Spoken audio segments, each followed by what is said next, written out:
प्रसंग चल रहा है कि परमात्मा स्वयं आते हैं ये सत्य ज्ञान बताने के लिए, और हम यहां कैसे फंसे ये ज्ञान भी परमात्मा स्वयं ही आकर देते हैं। उसके लिए परमेश्वर ने अपने द्वारा रची हुई सृष्टि का कुछ ज्ञान दिया। जब तक हम इस तत्व ज्ञान की इस कुंजी से परिचित नहीं होंगे तब तक हम अध्यात्म ज्ञान नहीं समझ सकते। हम कौन हैं? पुण्यात्माओं, अभी तक हम सुना करते थे ऋषियों से कि आत्मज्ञान होना चाहिए, और परमात्मा कहते हैं कूप की छाया और कूप के माही ऐसा आत्मज्ञाना। जैसे कुएं की छाया कुएं तक सीमित है, उसके बाहर कोई यूज नहीं कुएं की छाया का। कूप की छाया कूप के माही ऐसा आत्मज्ञाना। आत्मज्ञान तो ये है कि हम कौन हैं और कहां से आए हैं, हमारा यहां जीने का उद्देश्य क्या है, ये तो है आत्मज्ञान। और फिर परमात्म ज्ञान कि वो परमात्मा कौन है, कहां है, कैसा है, कैसे मिलता है, उसको हम पाने का प्रयत्न कर रहे हैं तो उससे हमें लाभ क्या है, ये परमात्म ज्ञान। तो यहां सत्संग के अंदर आत्म और परमात्म दोनों ज्ञान बताए जाते हैं। अब ये सबको मालूम है कि हम यहां क्यों फंसे हैं। हम जीव हैं, ये बताते हैं सभी, हम जीव हैं और जीव का धर्म जन्म और मृत्यु है। और हमने यहां भक्ति करके स्वर्ग में चले जाना है। स्वर्ग में जाकर के क्या करना है, वहां अपने ठाठ भोगेंगे, मौज करेंगे, वहां मौज कितने दिन करोगे, बस फिर क्या पता।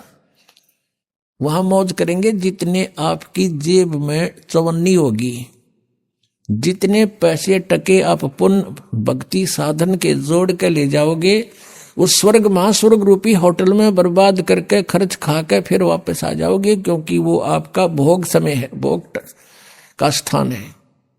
कर्म बनेंगे यही पृथ्वी पर आकर। तो अब यहां से जैसी कमाई करके जाएंगे वहीं जाएंगे जहां की हमारी साधना होगी, और वहां अपना ये समय बर्बाद करके पूंजी नष्ट करके हम फिर वापस आएंगे। तो ये जन्म और मृत्यु सदा बनी रहेगी। और इन्होंने अंतिम विधान बना दिया कि जन्म और मृत्यु तो सभी की होती है। और कोई मोक्ष बताते हैं, वो कहते हैं कि परमात्मा में जीव ऐसे मिल जाता है जैसे बूंद समुद्र में। परमात्मा निराकार है और फिर नौके समाधि में उसके दर्शन होते हैं। जब समाधि में दर्शन होते हैं, निराकार क्यों हो गया वो। फिर बात को घुमाते हैं, हमने डिवाइन लाइट देखा, डिवाइन लाइट ईश्वरीय प्रकाश देखा। जैसे कोई कहे हमने ट्यूबलाइट देखी, ट्यूबलाइट कोई अंधा बोल रहा हो और उसे पूछे भाई ट्यूब कैसी होती है, और वो कहता हो मैंने सारा दिखा है। उसने कोई नो पूछा कि ट्यूब कैसी है जिसकी लाइट देखी, और वो अंधा नो कहे ना ट्यूब तो निराकार है, तो होती नहीं। ट्यूब बिना लाइट किसी, ईश्वर बिना प्रकाश किसा। तो ये हमारा भ्रमित ज्ञान था। उस पूर्ण परमात्मा ने 600 वर्ष पहले बताया था। क्या बताया था? धर्मदास ये जग बोराना, कोई न जाने पद निर्वाणा। जैसे आपने सुबह के सत्संग में ऋग्वेद मंडल नंबर 9 सूक्त नंबर 86 मंत्र 26 और 27 में है।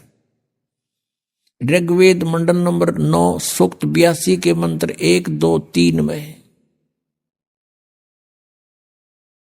आपने आंखों देखा कि परमात्मा की महिमा में लिखा है कि वो परमेश्वर ऊपर तीसरे मुक्ति धाम में रहता है, वो ध्रुवलोक के तीसरे स्थान पर विराजमान है, पृष्ठ पर। वहां से गति करके अत्यधिक तेज गति से चलने वाले पदार्थ की तरह, बिजली की तरह, आकाशीय बिजली की तरह गति करके आता है और अच्छी आत्माओं को प्राप्त होता है, अच्छी आत्माओं को मिलता है, श्रेष्ठ आत्माओं को मिलता है। तो वो ऐसी लीला कौन से भगवान ने कर रखी है? केवल कबीर परमेश्वर ने। और जिनको हम भगवान मानते थे उनकी किसी लीला में वेदानुसार उनकी महिमा नहीं है, केवल कबीर जी की महिमा वेदानुसार है।